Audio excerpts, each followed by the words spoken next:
Hi friends, welcome to ஐசிவா channel. இன்றைக்கி ஆட்டுத்தலை செய்கிறது எப்படின்னு பார்க்க போகிறோம்.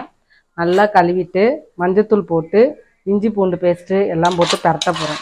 செத்த நேரம் இஞ்சி பூண்டில் என்னென்ன போட்டிருக்கீங்க? இஞ்சி பூண்டு மிளகு ஜீரகம் எல்லாத்தையும் போட்டு செத்த நேரம் ஊற வைக்க போகிறேன். இன்னைக்கு அது ஊறிட்டு இருக்கட்டும். அதுக்குள்ளேயும் எண்ணெய் ஊற்றி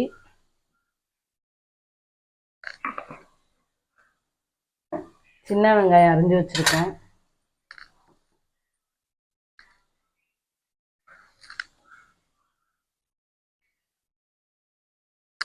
அதாம்மா, இன்னைக்கு என்ன குழம்பு உங்க வீட்டுல?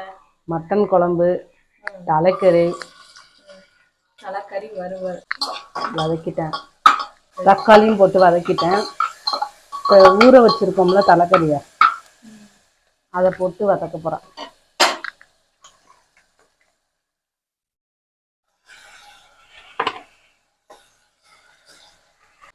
அந்த காலத்தில் சொல்லுவாங்க, தலைக்கறி சாப்பிட்றதுக்கு பிள்ளைக்கு தலை நிற்கும்னா குழந்தை பெற்றவங்களுக்கு கொடுக்கணும்னு சொல்லுவாங்க. ஆனால் உள்ள ரீசன் என்னன்னு எனக்கு தெரியாது. தலைக்கறி சாப்பிட்றது அது வாங்கி கொடுப்பாங்க எங்கள் பெரியம்மாலாம். அதுலேருந்து பழகுனது தான் தலைக்கறி சாப்பிட.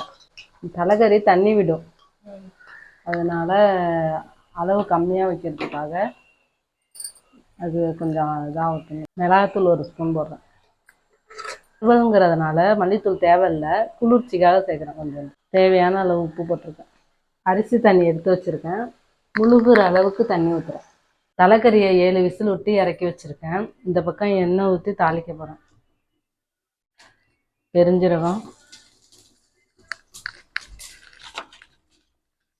பிரிஞ்சி இலை,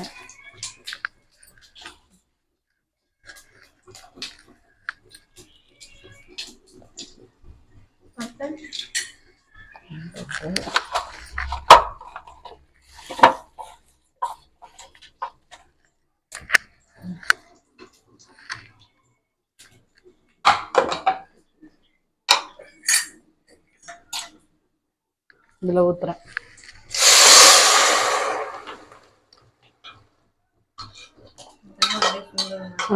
சொல்லணும்.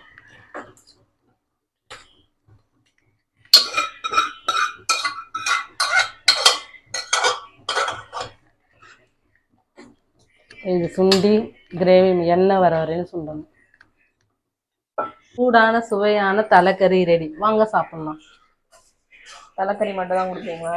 ஆமாம், சப்பாத்தியோட சாப்பிட்டா இன்னும் சூப்பராக இருக்கும்.